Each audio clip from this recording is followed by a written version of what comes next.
Lightsabers! We all know them as the primary weapon of the Jedi Knights and Sith Lords in the popular movie franchise Star Wars.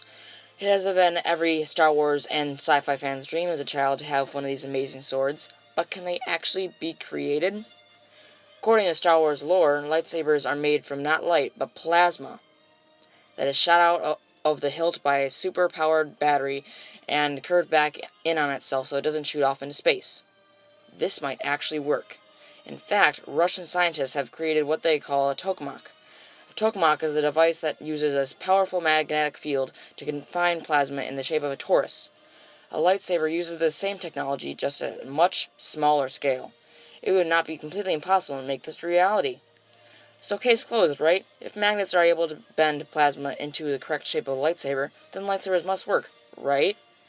Well, not exactly. Though we would be able to make it, the practicality of it is where the problems would start. The problem with swinging around a tight beam of plasma held by a magnetic field is that it would want to react with everything. If it were to hit something, then it would bolt around wildly in a ton of different directions. Kinda like this. And even just having that much plasma open to the air around you might cause a small-scale lightning strike to your hand or the surrounding air to ignite. So, though we may be able to create a lightsaber someday, using it would not work properly. But that didn't stop scientists at Harvard and MIT. They actually made a new form of matter. Ever since we knew about them, photons, the stuff that make up light particles, were thought to not interact, rather pass through each other. But these scientists have coaxed photons into hard molecules called quantum spin liquid, which would actually be able to be whacked against each other. When these photons interact with each other, they push and deflect the other photons.